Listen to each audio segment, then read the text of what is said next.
اعوذ باللہ من الشیطان الرجیم بسم اللہ الرحمن الرحیم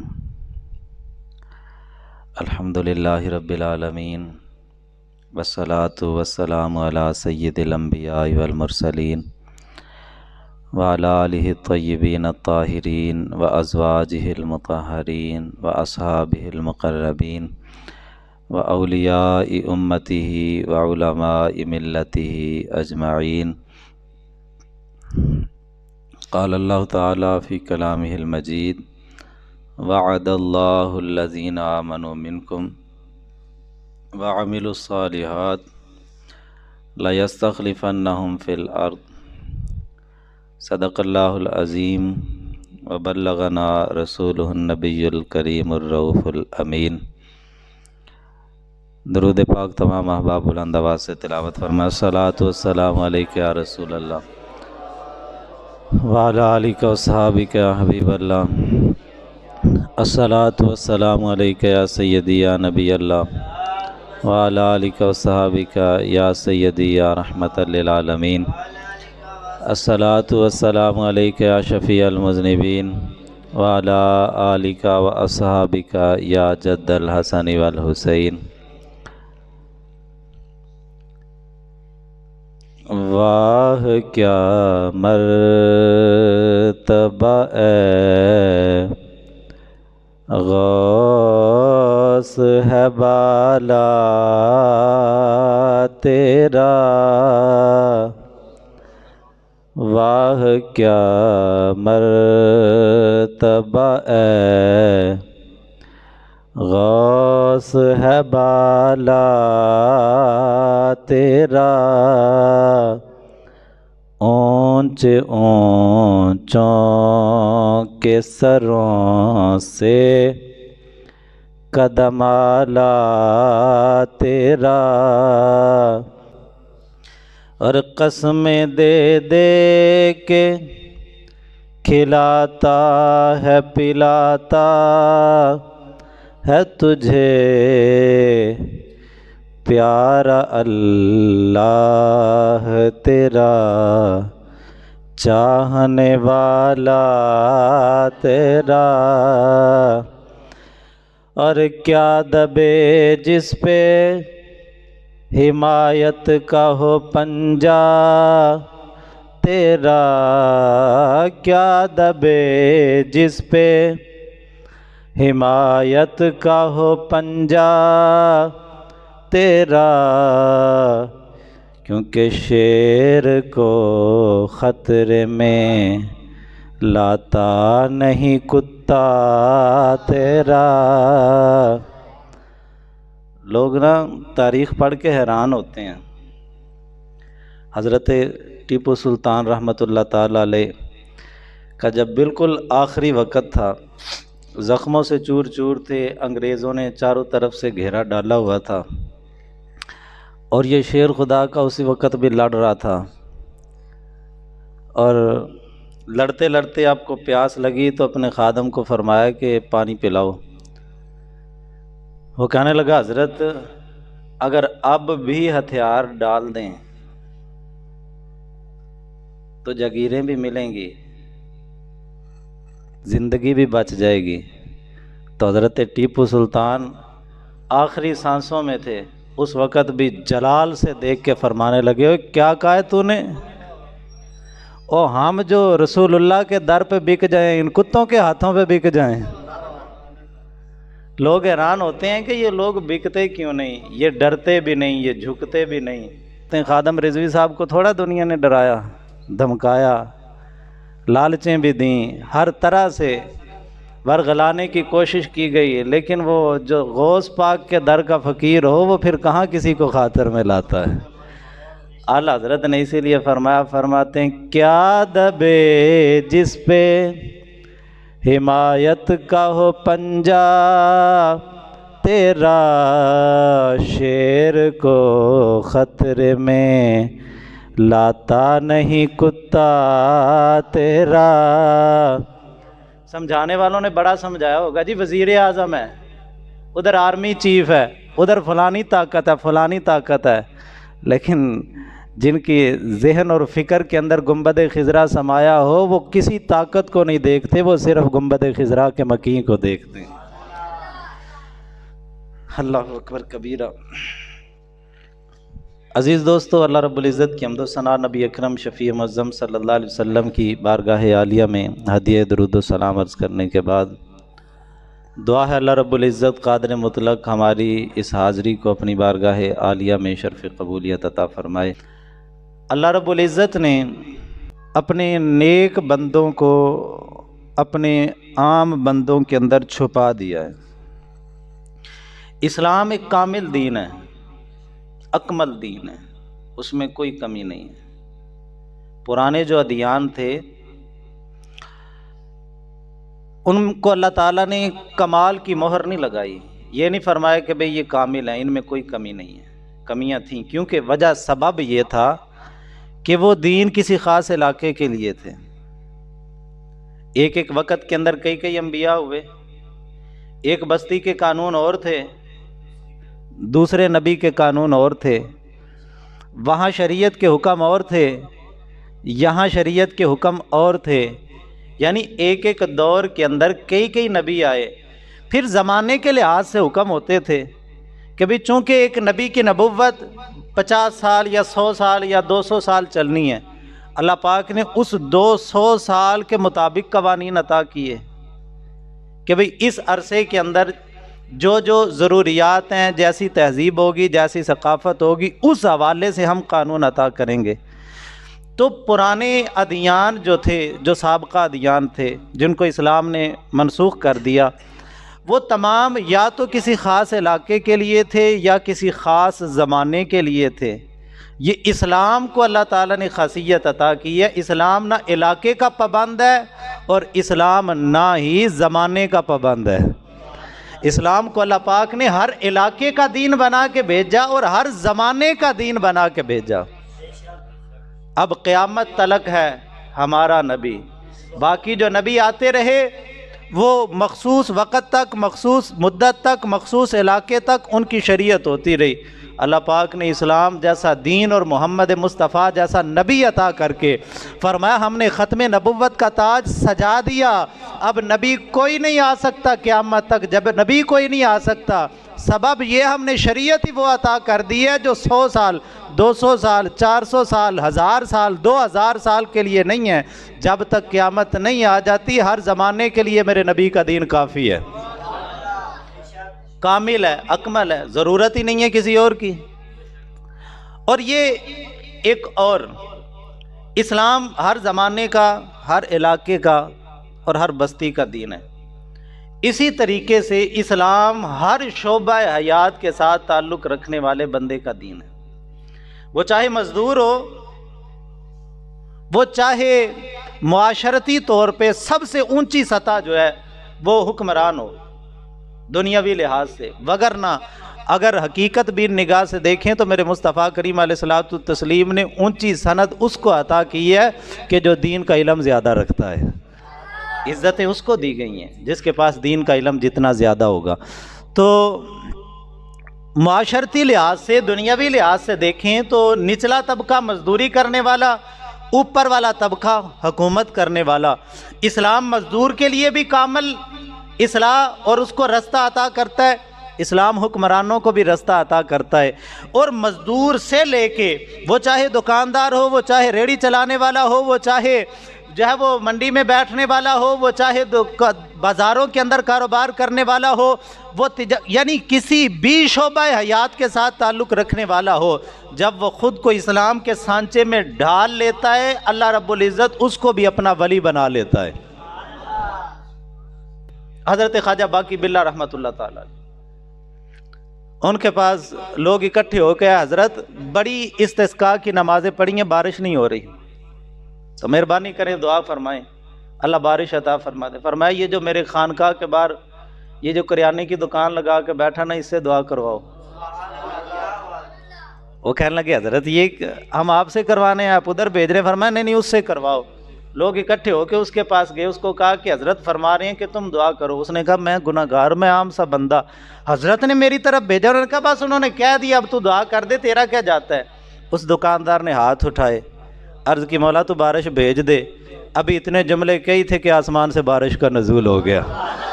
لوگوں نے کہا تو اتنا چھپا ہوا رستم، تو دکاندار ہو کے ولی بنا بیٹھا ہے اور تو نے کبھی ظاہر ہی نہیں کیا۔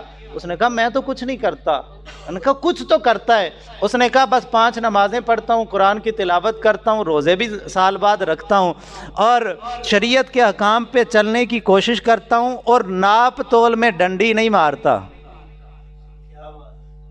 لوگوں نے حضرت خواجہ باقی باللہ کو کہا کہ حضرت وہ تو سادہ سا بندہ ہے، وہ تو کہتا جی بس 5 نمازیں پڑھتا ہوں، کوئی تہجد بھی نہیں پڑھتا، کوئی چاشت اشراق اوابین بھی نہیں پڑھتا، قرآن پاک کی معمولی تلاوت کرتا ہوں، اور یہ معاملات ہیں ناپ تول میں ڈنڈی نہیں کرتا، تو بس یہی عمل ہے اور کوئی عمل نہیں۔ فرمایا اس سے زیادہ عمل تمہیں کیا چاہیے؟ یعنی اس شعبے میں بھی چھپے ہوئے اللہ کے ولی۔ ہر شعبہ حیات میں جب بندہ خود کو اسلام کے سانچے میں ڈالتا ہے، رسول اللہ کی تابعداری کے اندر خود کو لے کے آتا ہے، اللہ پاک اس کو اپنا قرب عطا فرما دیتا ہے۔ وہ چاہے مزدوری ہو، وہ چاہے دکانداری ہو، وہ چاہے سلطنت، حکومت اور تخت پہ بیٹھا ہوا بندہ ہو، جب وہ خود کو رسول اللہ کا فرما بردار بنا لیتا ہے، اللہ اس کو بھی اپنا ولی اور اپنا دوست بنا لیتا ہے۔ دیکھیے حضرت فاروق اعظم کو نہیں بنایا اللہ پاک نے، حضرت عمر بن عبدالعزیز رحمۃ اللہ تعالی علیہ بنو امیہ کے ظالم ترین حکمرانوں کے بعد حضرت عمر بن عبدالعزیز رحمۃ اللہ علیہ کا دور مبارک آتا ہے، جب لوگ کہتے تھے کہ اب تو کوئی جو ہے وہ حکومت کو سیدھا کرنے والا نہیں آ سکتا، اللہ نے گندے ترین ماحول میں سے پھر اپنا ولی پیدا کر دیا۔ جب لوگ کہتے تھے اب کچھ نہیں ہو سکتا، اب جو ہے وہ اتنے ظالم آ گئے ہیں، اب ان کو کون سدھار سکتا ہے، اللہ نے ایک درویش کو پیدا کیا، چل اٹھ اور ذرا ان کو سیدھا کر دے۔ حضرت عمر بن عبدالعزیز رحمۃ اللہ علیہ کے پاس آپ کی پھپھی آ گئی، آپ نے تخت پہ بیٹھتے ہی اعلان کر دیا، فرمایا جس کے پاس سرکاری زمینیں ساری لے کے آؤ، ذرا بیت المال میں جمع کرو۔ آپ کی پھپھی آ گئی، انہوں نے کہا کوئی مہربانی کر، رشتہ داروں کو تو چھوڑ دے۔ آپ نے فرمایا میں رشتہ داری کو دیکھوں یا رسول اللہ کے دین کو دیکھوں؟ پھپھی یہاں پہ پھپھیاں نہیں دیکھی جائیں گی، رشتہ داریاں نہیں دیکھی جائیں گی۔ اور پھر دیکھیں نا، جب خود کو رسول اللہ کا فرما بردار بنایا، اب قیامت تک منبر و محراب پہ حضرت عمر بن عبدالعزیز کا ذکر ہوتا رہے گا۔ یعنی ہر شعبہ حیات میں جب بندہ خود کو رسول اللہ صلی اللہ علیہ وسلم کی تابعداری میں لاتا ہے، اللہ پاک اس کو اپنا قرب عطا کر۔ یعنی کوئی دکاندار یہ نہ سمجھے جی میں تو دنیا دار ہوں، میں کیسے اللہ کا قرب حاصل کروں گا؟ بھئی تو وہاں پہ بیٹھ کے حاصل کر سکتا ہے۔ کوئی مزدوری کرنے والا یہ نہ سمجھے بھی میں تو سارا دن اینٹیں ڈھوتا ہوں، میں کیسے اللہ کا قرب حاصل کر سکتا ہوں؟ حضرت خلیفہ ہارون رشید رحمۃ اللہ تعالی علیہ کا بیٹا، واقعہ مشہور ہے، میں اس طرف نہیں جانا چاہتا، وہ بھی تو سارا دن اینٹیں ڈھوتا تھا، مزدوری میں ہی اللہ نے اپنا قرب اس بندے کو عطا فرما دیا تھا۔ تو کوئی بندہ یہ نہ سمجھے بھی میرا شعبہ حیات میں تو سارا دن دنیا داری میں، نہ میرے بھائی، ہاتھ کار ولے تے دل یار ولے، تیرا ہاتھ کام کی طرف ہو، دل اپنے محبوب کی طرف ہو، تو پھر تو جدھر بھی بیٹھا ہوگا اللہ اپنا قرب تجھے وہیں پہ عطا فرما دے گا۔ سب سے جو میں نے ابھی عرض کیا کہ معاشرتی لحاظ سے اونچا درجہ وہ تخت اور حکومت والا درجہ ہے، اور اسی طریقے سے سب سے نازک ترین جو درجہ ہے وہ بھی یہی ہے۔ آج تو لوگوں نے عیاشی کا ذریعہ بنا لیا نا اسے، لوگ کہتے ہیں بس آؤ 5 سال حکومت کرو، لوٹو کھاؤ، پیٹ بھرو، جائیدادیں بناؤ اور پھر جاؤ، کوئی پوچھ گچھ نہیں ہوگی۔ میرے بھائی جب اس تخت پہ بیٹھ کے بھی بندہ خود کو رسول اللہ کا فرما بردار بناتا ہے، پھر اس کو پتہ لگتا ہے میرے کندھوں پہ بوجھ کتنا بڑا پڑا ہے۔ حضرت عثمان غنی فرماتے ہیں سخت گرمیاں تھی، عرب کی گرمیاں، اور تپتے ہوئے ریگزار میں میں نے ایک بندے کو ننگے پاؤں دوڑتے ہوئے دیکھا، اور فرماتے ہیں تھوڑی دیر بعد وہ بندہ آیا تو اس کے ہاتھوں میں اونٹ کی مہار تھی۔ کہتے ہیں جب قریب آیا تو میں نے دیکھا وہ امیر المومنین خلیفہ رسول حضرت سیدنا فاروق اعظم کی ذات تھی۔ میں نے کہا حضرت اتنی گرمی میں ننگے پاؤں اور عرب کا تپتا ہوا ریگزار، آپ کو کس نے مجبور کیا؟ آپ نے فرمایا کہ بیت المال کا اونٹ بھاگ گیا تھا، میں اس کو پکڑنے کے لیے گیا تھا۔ کہا حضرت کسی غلام کو بھیج دیتے۔ فرمایا حساب غلام نے دینا ہے یا عمر نے دینا ہے؟ حساب اس نے دینا ہے یا میں نے دینا ہے؟ تو یہ سب سے نازک ترین یہ جگہ ہے جو تخت والی جگہ ہے کہ پوری امت کا بوجھ ایک بندے کے کندھوں پہ ہے۔ لوگوں نے تو عیاشی کا ذریعہ بنا لیا۔ تو اسلام کی خدمت کرنے والوں میں جن لوگوں نے اس شعبے کے اندر اسلام کی خدمت کی، بڑے بڑے لوگ گزرے. حضرت سلطان صلاح الدین ایوبی رحمۃ اللہ تعالیٰ علیہ ایسا کامل بندہ خدا کا گزرا. سلطان محمود غزنوی رحمۃ اللہ تعالیٰ علیہ ایسے کامل مرد خدا گزرے. حضرت محمد بن قاسم رحمۃ اللہ تعالیٰ علیہ ایسی جلیل القدر ہستی گزری. یعنی اس شعبہ حیات میں بھی بڑی بڑی جلیل القدر ہستیاں گزری ہیں. اور الحمدللہ یہ خداوند قدوس کا خاص فضل و کرم ہے کہ اس شعبے میں جس نے اسلام کی خدمت کی ہے وہ الحمدللہ پکے ٹھکے سنی ہے. غیروں کو اللہ نے یہ توفیق ہی نہیں دی. دوسرا ٹولہ جب بھی اس میدان میں آیا ہے اس نے مسلمانوں کے خون سے اپنی تلواروں کو رنگا ہے. کبھی جو ہے وہ اسلام کی خدمت میں یہ پیش نہیں ہوئے. وہ چاہے محمد بن عبد الوہاب نجدی ہو، آپ تاریخ اٹھا کے دیکھیں، اس نے بھی اپنی تلوار مسلمانوں کے خون سے رنگی ہے. اور ماضی قریب کے اندر آ جائے آل سعودی، یہ تو ڈاکو تھے، حاجیوں کے قافلے لوٹا کرتے تھے. برطانیہ نے ان کی سپورٹ کی. انہوں نے کہا خلافت عثمانیہ کے خلاف تم اٹھو اور مسلمانوں کی خلافت کو تار کر دو، اور مسلمان جو یکجا ہیں ان کا شرازہ بکھیر دو. یہ سعودیوں کو تو یہ ڈاکو تھے، ان کو برطانوی حکومت نے پشت پناہی کر کے ان کو اس طرف مائل کیا، اور انہوں نے خلافت عثمانیہ بعض لوگ سمجھتے ہیں یہ حضرت عثمان غنی رضی اللہ تعالیٰ عنہ کی طرف منسوب ہے. نہیں، بلکہ اب تو یہ سمجھنا لوگوں نے چھوڑ دیا، کیونکہ یہ ڈرامہ جو چلا ہے نا، اس ڈرامے نے بچے کو سکھا دیا بھئی خلافت عثمانیہ وہ حضرت عثمان غنی کی طرف نہیں، یہ حضرت غازی ارطغرل رحمۃ اللہ تعالیٰ علیہ ان کے بیٹے حضرت سیدنا غازی عثمان رحمۃ اللہ تعالیٰ علیہ کی طرف منسوب ہے. یہ 7ویں صدی ہجری کے بزرگ ہے، اور سن 656 ہجری اور عیسوی کے لحاظ سے سن 1258 عیسوی یہ وہ سال تھا کہ جس سال ہلاکو خان نے خلافت عباسی خاندان کی خلافت کے دارالحکومت بغداد پہ حملہ کیا سن 656 ہجری میں ہی، اور 1258 عیسوی میں ہلاکو خان نے اپنے لشکر لے کے، یہ منگول لشکر تھے، تاتاری بھی ان کو کہا جاتا ہے، یہ مغلیہ جو بادشاہ بعد میں ہمارے ہوئے اورنگزیب عالمگیر، یہ جن کو اللہ تعالیٰ نے اسلام کی دولت سے مالا مال کیا، یہ بھی انہی کی نسل ہے. یہ جنہوں نے ہندوستان پہ اتنے سال حکومت کی، یہ بھی انہی کی نسل تھی. تو انہوں نے مسلمانوں کے خون سے اپنی تلواروں کو رنگا، اور یہ وہ سال تھا جب مسلمانوں کے دارالحکومت، یعنی جو عباسی خلافات تھے ان کی جو دارالحکومت بغداد شریف تھا، اور بغداد شریف کوئی معمولی شہر نہیں تھا. آج انگریز ہم سے تہذیب کی بات کرتے ہیں، تمدن کی بات کرتے ہیں، اور آج تو بچہ پیدا ہوتا ہے جو ہوش بعد میں سنبھالتا ہے تو پہلے وہ لندن کے خواب دیکھنا شروع کر دیتا ہے، امریکہ کے خواب دیکھتا ہے.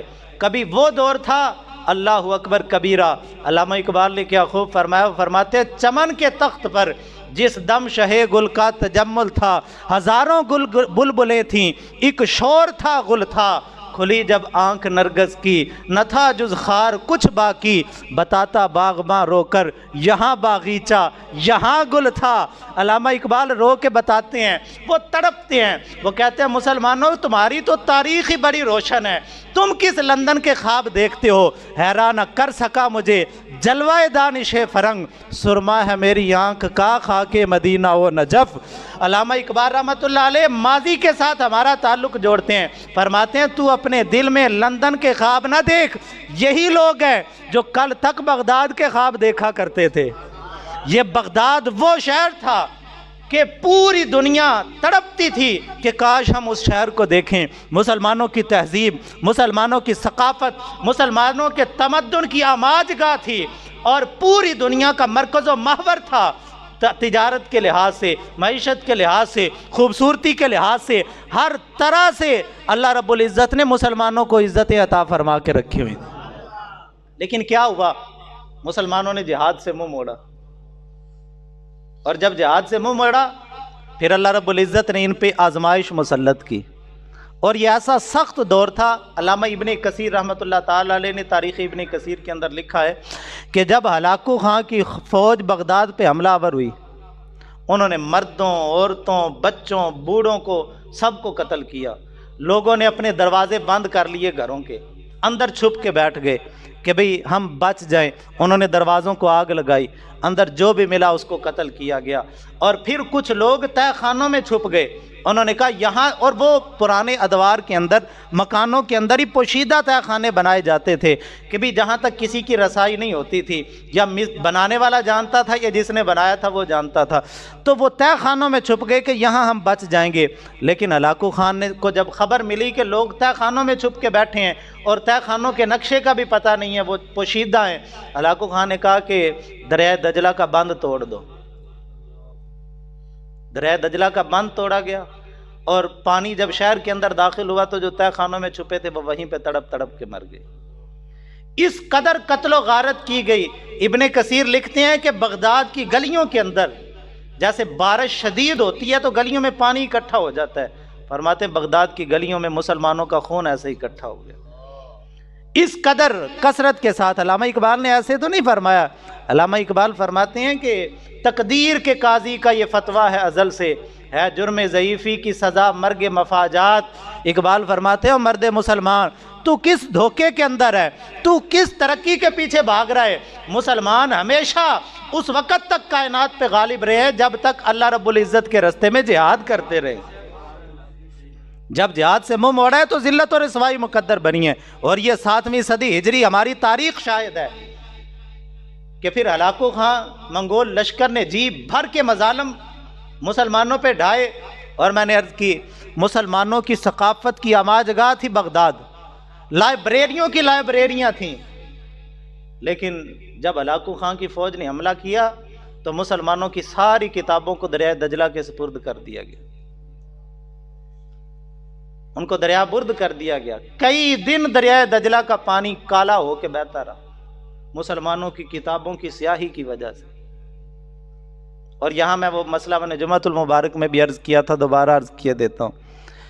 آج کچھ لوگ نا ایسے کرتے ہیں کہ جو قرآن پاک کے شہید اور آق ہوتے ہیں ان کو دریا برد کر دیتے ہیں.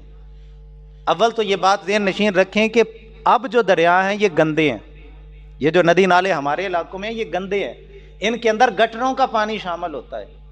اور دوسری بات یہ ہے کہ پرانے ادوار میں جب علماء نے یہ فرمایا تھا کہ دریا برد شہید اور آگ کو کیا جائے، سبب یہ تھا کہ ایک سیاہی کے ساتھ کاغذ کے اوپر لکھا جاتا تھا، اور سیاہی والے کاغذ کو آپ 5 منٹ پانی کے اندر رکھیں تو سیاہی دھل کے صاف ہو جاتی ہے. لیکن اب جو کتابیں جو قرآن پاک ہیں ان کے اندر حروف نقش ہوتے ہیں. اب آپ اس کو سال پورا بھی پانی کے اندر رکھ دیں لیکن حروف گھلیں گے، وہ موجود رہیں گے. لہٰذا اب دریا برد کرنا جائز نہیں ہے. پہلی بات تو یہ کہ دریا ندی نالے ہی گندے ہیں، اور دوسری بات یہ کہ وہ جو سیاہی ہے وہ زائل نہیں ہوتی، وہ گھلتی نہیں پانی کے اندر. اس وجہ سے یہ بے ادبی کے زمرے میں آئے گا کہ دریا برد شہید اور آگ کو کیا جائے. تو میں عرض کر رہا تھا دریائے دجلہ کا پانی کئی دن کالا ہو کے بہتا رہا. اس کثرت کے ساتھ مسلمانوں کی کتابوں کو دریائے دجلہ کے سپرد کیا گیا. جس طریقے سے بھی ہو سکتا تھا ہلاکو خان نے مظالم مسلمانوں پہ ڈھائے. اور میں نے عرض کی یہ وہی سال تھا سن 656 ہجری اور سن 1258 عیسوی. ہلاکو خان مسلمانوں پہ ظلم و ستم کے پہاڑ توڑ کے وہ خوش تھا کہ اب مسلمانوں کا نشان میں نے ختم کر دیا، اب مسلمانوں کو تاریخ میں کوئی نہیں جانے گا، اب مسلمانوں کی تاریخ مٹ جائے گی، ختم ہو جائے گی. لیکن تقدیر خداوندی مسکرا رہی تھی. اللہ پاک کائنات والوں کو بتا رہا تھا ان فرعون علا فی الارض وجعل اہلہا شیعا یستضعف طائفۃ منہم. فرمایا فرعون بھی کائنات میں متکبر ہوا تھا. اس نے کہا تھا میں بچوں کو ذبح کروں گا، عورتوں کو زندہ رکھوں گا، دیکھوں گا جب مرد ختم ہو جائیں گے عورتیں ہی عورتیں بچیں گی، یہ طبقہ کمزور ہو جائے گا، جب کمزور ہو جائے گا تو بادشاہی ہمیشہ میری رہے گی. تقدیر خداوندی مسکرا رہی تھی. وہ کہہ رہا تھا کہ جس کو اللہ پاک اس کو بتا رہا تھا وَنُرِيدُ أَن نَمُنَّ عَلَى الَّذِينَ اسْتُضْعِفُوا فِي الْأَرْضِ. فرعون جس کو کمزور کرنا چاہتا تھا اللہ اس کو طاقت دینا چاہتا تھا. اور پھر رب قدوس نے فرعون کے گھر ہی حضرت موسیٰ کلیم اللہ کو پالا، اور پالنے کے بعد پھر حضرت موسیٰ کلیم اللہ نے فرعون کا تخت الٹا کے فرعون کو دریا کے اندر غرق کروا کے اللہ پاک کے اس فیصلے کو دوبارہ لاگو کیا جو اللہ نے فرمایا تھا کہ فرعون کمزور کرنا چاہتا ہے لیکن ہم غالب کرنا چاہتے ہیں. جب اللہ عزت دینا چاہے ہلاکو خان نے کہا کہ مسلمانوں کی تاریخ مٹ گئی، لیکن اللہ پاک نے عین اسی سال، یعنی جس سال بغداد کو ظلم و ستم کا نشانہ بنایا گیا اور مسلمانوں کی تہذیب و ثقافت کو روندا گیا، سن 656 ہجری کے اندر اللہ رب العزت نے اسی سال حضرت سیدنا غازی ارطغرل رحمت اللہ تعالی علیہ کے گھر میں ایک بیٹا پیدا کیا جس کا نام غازی عثمان تھا۔ اور تقدیر مسکرا رہی تھی کہ بغداد کے اندر ہلاکو مسلمانوں کی گردنوں کے مینار بنا کے وہ کہہ رہا تھا کہ اب مسلمان مٹ گئے ہیں، لاشوں کے ڈھیر لگا کے وہ کہہ رہا تھا کہ اب مسلمانوں کا نشان ختم ہو جائے گا، لیکن رب قدوس بتا رہا تھا یہ جو بچہ پیدا ہوا ہے یہ تمہاری تخت، تمہاری سلطنت، تمہاری حکومت کو تار تار کر کے دوبارہ سے اسلام کا جھنڈا کائنات کے اندر لہرا دے گا۔ اور پھر وہ غازی عثمان رحمت اللہ تعالی علیہ، یہ وہ ہستی تھی، میں نے عرض کی کہ عین اسی سال جب امت مسلمہ ظلم و ستم کی چکی میں پس رہی تھی اور اتھاہ انتہا تک پہنچی ہوئی تھی، اس سے بڑھ کے ظلم و ستم کیا، مسلمانوں کی کمزوری کی کیا کیفیت ہوگی کہ دارالحکومت تک کو نہ چھوڑا گیا، اس سے بڑھ کے مسلمانوں کی کمزوری کیا ہوگی۔ آج کے حالات کو دیکھ کے نا لوگ پریشان ہو جاتے ہیں، جی کیسے اسلام غالب آئے گا، کیسے اسلام غالب آئے گا، کیسے دوبارہ سے مسلمانوں کو عزت ملے گی، کیسے دوبارہ سے وہ پرانی شان و شوکت مسلمانوں کو عطا ہوگی۔ اقبال نے بھی کہہ دیا تھا اور تقدیر خداوندی بھی مسلمانوں کی تاریخ بھی بتا رہی ہے، حالات کو دیکھ کے پریشان ہونے کی ضرورت نہیں ہے، وہ خداوند قدوس ہے، جب ارادہ کر لیتا ہے پھر وہ تدریجاً اسباب پیدا کر کے اسلام کو غالب بھی فرما دیتا ہے، پریشان ہونے کی ضرورت ہی نہیں ہے۔ جب مسلمان کمزوری کی انتہا کو پہنچتے ہیں اللہ وہیں سے عزتیں عطا فرما دیتا ہے، پریشان ہونے کی ضرورت نہیں ہے۔ جی مسلمان اتنے کمزور ہو گئے، کیسے اللہ عزتیں دے گا؟ رب کے آگے کوئی دیر ہے؟ وہ تو کن کہہ کے بھی کر سکتا ہے، لیکن اللہ پاک فرماتے ہیں نہیں میں نے ایسے نہیں کرنا، وَلَوْ يَشَاءَ اللَّهُ لَانْتَصَرَ مِنْهُمْ وَلَٰكِن لِيَبْلُوَ بَعْضَكُم بِبَعْضٍ، فرمایا کہ اگر اللہ چاہے تو کن کہے اور مسلمانوں کو غالب کر دے، لیکن فرماتے ہیں نہیں یہ میرا قانون نہیں ہے، یہ میرا قانون نہیں ہے، اگرچہ میں قدرت دکھانے پہ آؤں تو کن کہہ کے غالبوں کو کمزور اور کمزوروں کو غالب کر سکتا ہوں، لیکن قانون یہ نہیں ہے، قانون یہی ہے اللہ اپنے بندے پیدا کرتا ہے جن سے اسلام کی خدمت لیتا ہے اور ان کی خدمت کے ذریعے ان کا نام بھی قیامت تک کے لیے زندہ کر دیتا ہے، اور پھر اس کے ذریعے اللہ مسلمانوں کو عزتیں بھی عطا فرما دیتا ہے۔ یہ قانون خداوندی ہے۔ اور پھر اللہ پاک نے اسی سال، جس سال مسلمان کمزوری کی انتہا کو اللہ نے حضرت غازی عثمان رحمت اللہ تعالی علیہ کو پیدا فرمایا، اور یہ وہ شخصیت ہے کہ جو بہت بڑے عالم دین تھے، جید عالم دین تھے۔ آج کے حکمرانوں کو تو سورہ اخلاص بھی نہیں آتی، لیکن وہ لوگ کمال، اللہ پاک نے ان کو حکمت اور دانائی سے نوازا تھا، وہ لوگ حکمران بھی ہوتے تھے لیکن دین کے مکمل عالم بھی ہوا کرتے تھے۔ حضرت غازی عثمان رحمت اللہ تعالیٰ علیہ جن کی نسل میں سے 37 حکمران گزرے ہیں، 37 ان کی پشت میں سے حکمران گزرے ہیں جنہوں نے خلافت کی، جنہوں نے حکومت کی، اور یہ وہ بندے تھے کہ جن کی حکومت یورپ سے لے کے مدینے تک چلتی تھی۔ 600 سال کا طویل عرصہ اس خاندان نے اس اتنی وسیع و عریض سلطنت پہ حکومت کی۔ تو حضرت غازی عثمان رحمت اللہ تعالی علیہ جید عالم دین تھے اور عقیدے کے لحاظ سے پکے ٹھکے سنی تھے، اور فقہ کے لحاظ سے الحمدللہ ہمارے امام اعظم ابو حنیفہ کے پیروکار تھے، اور جس فرد کامل کے گھر ان کی پہلی شادی ہوئی وہ بھی اللہ کے کامل ولی تھے، اور ترکی زبان میں وہ بھی ایک عالم دین تھے، جید عالم دین تھے، فقیہ تھے اور مرجع خلائق تھے، ولی کامل تھے۔ ترکی زبان میں ان کا نام ادی بالی ہے، اور اس عالم اور فقیہ کی ایک بیٹی تھی حضرت غازی عثمان رحمت اللہ تعالی علیہ۔ انہوں نے جب وہ اپنا نکاح کے لیے اس شخصیت کی بیٹی کو پسند کیا، کیونکہ وہ جانتے تھے کہ تم میں دی وال کوڑی ہندی تو قاری صاحب اثر ہندا وچ بیاں، جے ہو جائے ماں محمد ہو جائے پوتتیاں۔ وہ جانتے تھے کہ اولاد کے معاملات میں ماں کا کردار کتنا اہم ہے۔ بابا فریدالدین گنج شکر رحمۃ اللہ تعالیٰ نے عرض کی تھی اماں جی جب سے ہوش سنبھالا ہے کبھی تہجد کی نماز قضا نہیں ہوئی. تو مائی صاحبہ مسکرا پڑیں. مائی صاحبہ کہنے لگی فرید اس میں تیرا کیا کمال ہے؟ عرض کی اماں جی اور کس کا کمال ہے؟ فرمایا فرید جب بھی تجھے دودھ پلایا ہے با وضو ہو کے قرآن پڑھتے ہوئے پلایا ہے.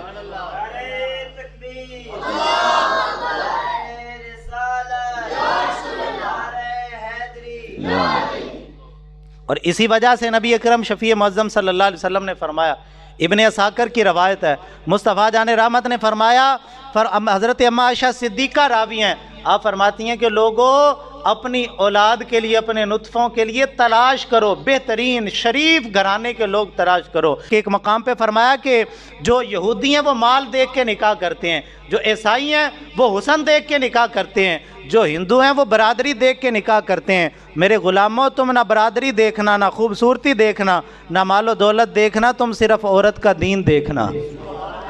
وہ جتنی رسول اللہ کی تابع دار ہوگی تمہاری آنے والی نسل اتنی ہی اللہ کے دین پہ پکار بند رہے گی.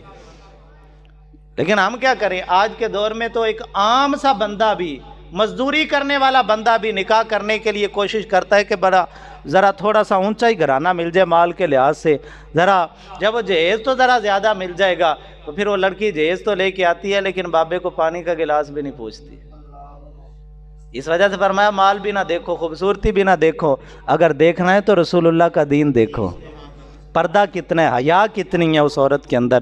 تو حضرت غازی عثمان رحمۃ اللہ تعالیٰ علیہ نے، میں نے عرض کی چونکہ عالم تھے وہ جانتے تھے کہ ماں کا کردار کتنا ہے، انہوں نے پیغام بھیجا اس وقت کے ولی کامل حضرت شیخ ادیب علی رحمۃ اللہ تعالیٰ علیہ کے گھر کے اندر کہ حضرت میں آپ کی بیٹی سے نکاح کرنا چاہتا ہوں. سردار ایک فقیر کے گھر نکاح کا پیغام بھیج رہا ہے. بھئی یہ کوئی عقل میں آتی ہے کہ حکمران ہو اور وہ ایک عام سے بندے کے گھر میں نکاح کا پیغام بھیجے؟ لیکن قربان جائیں یہی تو اسلام ہے کہ اسلام کہتا ہے کہ بس مال و دولت بھی نہیں دیکھنا، عہدے بھی نہیں دیکھنے، اگر دیکھنا ہے تو رسول اللہ کا دین دیکھنا ہے. اور پھر آگے سے بھی قربان جائیں وہ بھی ولی کامل تھے. آج کے کسی پیر کے گھر کے اندر کسی جو ہے وہ عہدے والے کا جس کی کوئی نوکری لگی ہو، اچھی کوئی رشتہ آ جائے تو وہ تو مر جاتے ہیں لوگ، یہ بھی نہیں دیکھتے شرابی ہے زانی ہے، شریعت کا پابند ہے بھی یا نہیں، بس دیکھتے ہیں جی ٹھیک ہے نوکری اچھی ہے، دنیا داری ٹھیک ہے، کہتے ہیں جی کرو. لیکن قربان جائیں وہ فقیر کامل تھے. جب حضرت غازی عثمان رحمۃ اللہ علیہ نے نکاح کا پیغام دیا انہوں نے کہا میں نے نہیں کرنا، انہوں نے کہا میں نے نہیں نکاح اپنی بیٹی نکاح کے اندر دینی. اور پھر حضرت غازی عثمان رحمۃ اللہ تعالی علیہ اس درویش کامل کے گھر لیٹے ہوئے ہیں. انہوں نے حضرت شیخ ادیب علی رحمۃ اللہ تعالی علیہ نے ان کے لیے ایک کمرہ منتخب کیا، کہا رات یہاں پہ گزارو. حضرت غازی عثمان رحمۃ اللہ تعالی علیہ جب کمرے میں پہنچے لیٹنے کے لیے، اس کمرے کے اندر ایک جگہ پہ قرآن مجید کا نسخہ پڑا ہوا تھا. اب وہ سردار کا بیٹا، آج خدا کی قسم ایک مزدور کے بیٹے کو قرآن کا اتنا ادب نہیں جو اس دور کے بادشاہوں کو قرآن کا ادب ہوا کرتا تھا. حضرت غازی عثمان رحمۃ اللہ علیہ نے دیکھا تو کہنے لگے اگر میں لیٹ گیا کہیں غلطی سے میرا پاؤں قرآن کی طرف نہ ہو جائے. سوئے ہوئے بندے کو پتہ تو نہیں لگتا، ساری رات قرآن پاک کے سامنے ایسے ہاتھ باندھ کے بیٹھے رہے. ادب کیا اللہ کے قرآن کا. ایسے تو نہیں کائنات کی شاہیاں اللہ عطا فرماتا، کوئی نہ کوئی ادا تو اللہ کو پسند آتی ہے. ساری رات قرآن پاک کے ادب میں بیٹھے رہے. صبح نماز کا وقت ہوا تو بس بیٹھے بیٹھے آنکھ لگ گئی، اور آنکھ لگ جاتی ہے، اور جب لگ جائے نا سائیوں کی طرف سے تو پھر کوئی نہ کوئی اللہ کی طرف سے فیض مل ہی جاتا ہے. حضور غوث پاک میران رحمۃ اللہ تعالیٰ علیہ بات فرما رہے ہیں، آپ کے مرید علی بن حیاتی جیسے وہ بچہ ستون کے ساتھ ٹیک لگا کے سویا ہوا ہے، ایسے ہی آپ کے مرید حضرت علی بن حیاتی ستون کے ساتھ ٹیک لگا کے سوئے ہوئے، آنکھیں بند ہیں. تو حضور غوث پاک میران سرکار اپنے ممبر سے اترے اور اپنے مرید کے سامنے جا کے ہاتھ باندھ کے کھڑے ہو گئے. پیر مرید کے سامنے ہاتھ باندھ کے کھڑا ہو، یہ عقل میں نہیں بات آتی. آج کے پیروں کے تو نخرے ہی بڑے ہوتے ہیں. حضور غوث پاک میرا نے اپنے مرید کے سامنے جا کے ہاتھ جوڑ دیے. اچانک حضرت علی بن حیاتی کی آنکھ کھلی، اپنے مرشد گرامی کا چہرہ دیکھا، ہڑبڑا کے اٹھے، عرض کی لجپالا مجھ سے گناہ ہو گیا، میرا پیر میرے سامنے ہاتھ باندھ کے کھڑا ہو گیا. فرمایا علی بن حیاتی تیرے سامنے ہاتھ کس نے جوڑے تھے؟ وہ تیرا ادب کس نے کیا ہے؟ عرض کی حضور پھر؟ فرمایا ذرا ادھر منبر پہ آ کے بتانا خواب کیا دیکھ رہا تھا، اب ادھر آ کے تو سنا۔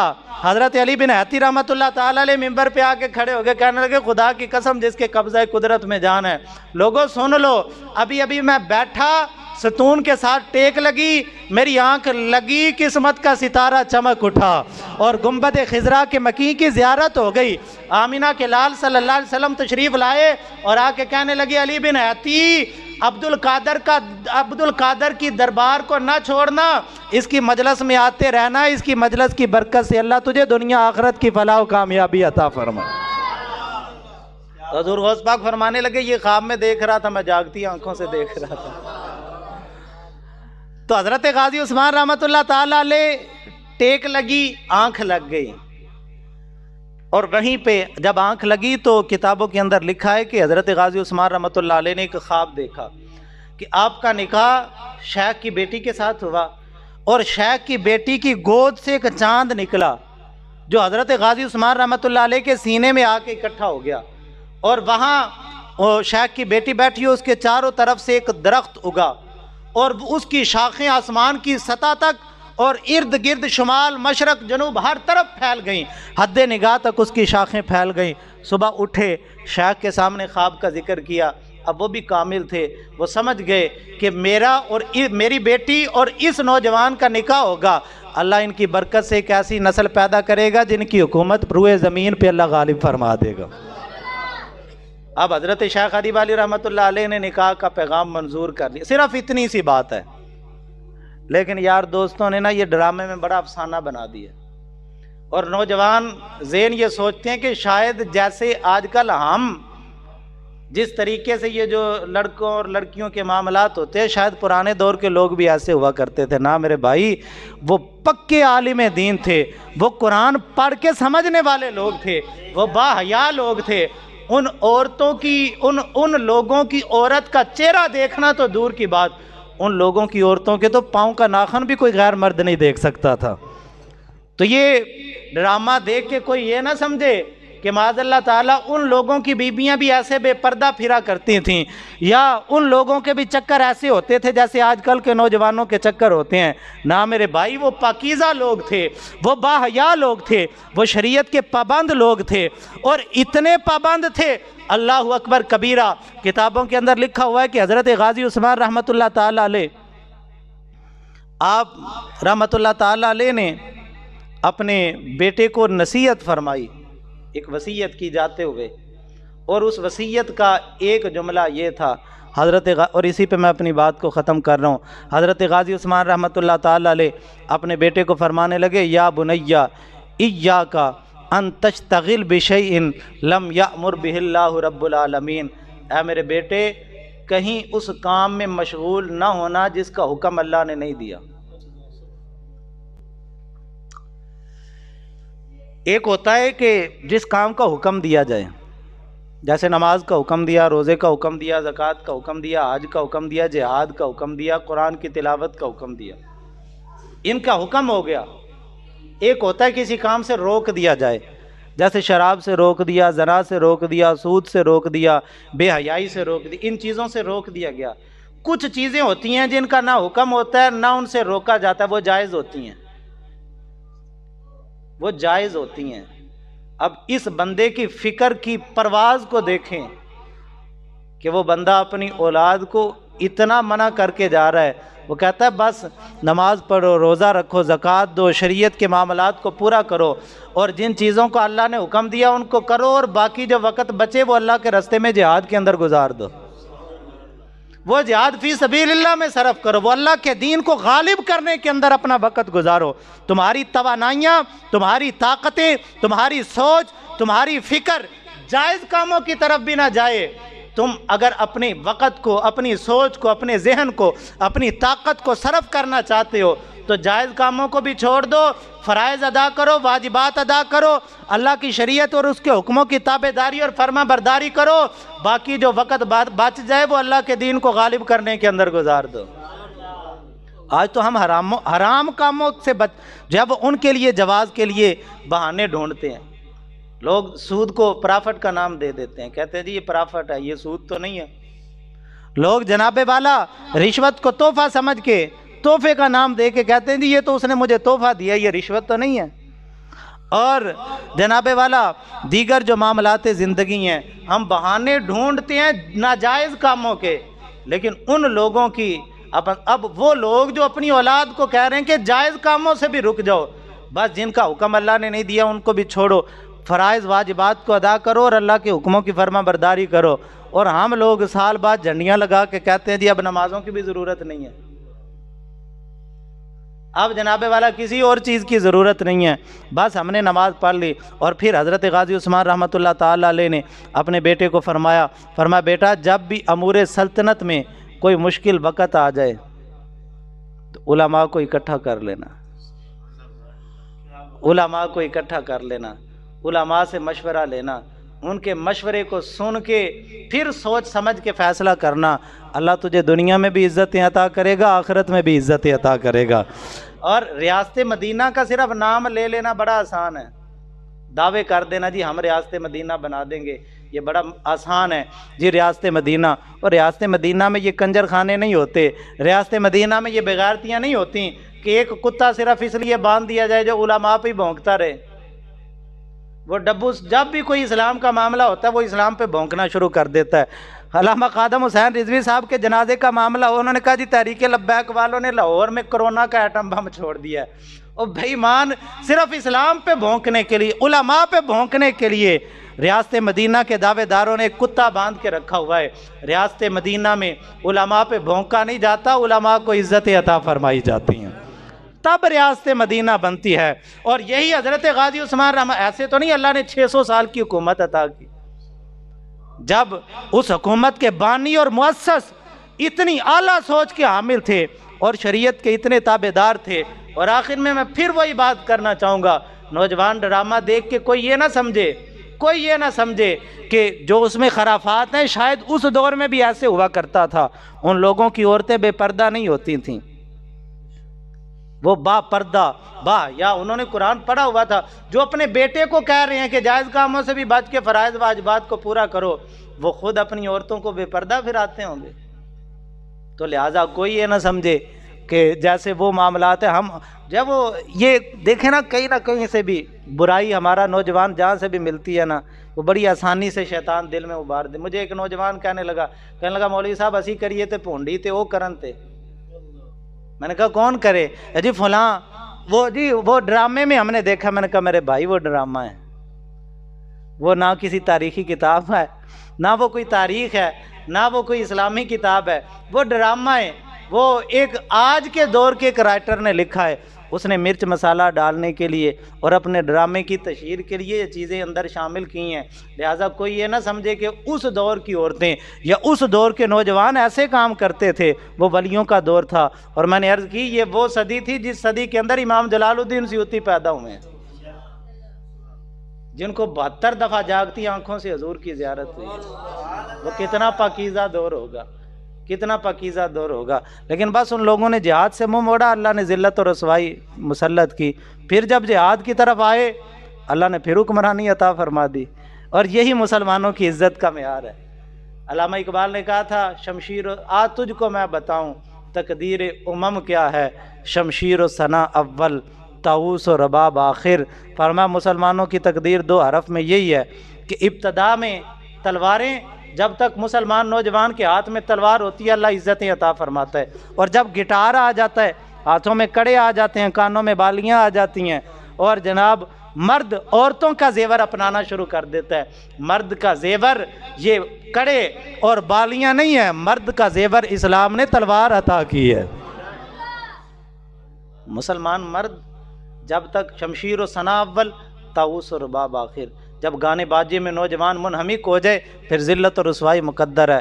اور جب تلوار ہاتھ میں پکڑ کے نعرہ تکبیر بلند کر کے مسلمان اسلام کو غالب کرنے کے لیے نکل کھڑا ہو، اور اس کے کانوں کی لذت اللہ کا قرآن ہو، اس کی زبان کی لذت اللہ کے قرآن کی تلاوت ہو، اس کی آنکھوں کی ٹھنڈک اللہ کے جب بندگی نماز ہو، اور اس کے ہاتھوں میں جب وہ جہاد فی سبیل اللہ کا علم ہو، جب یہ کیفیت ہوتی ہے اللہ کائنات کی شائیاں عطا فرما دیتا ہے۔ اللہ رب العزت مجھے اور آپ کو اپنے عقیدے اور اپنے عمل کی اصلاح کی توفیق مرحمت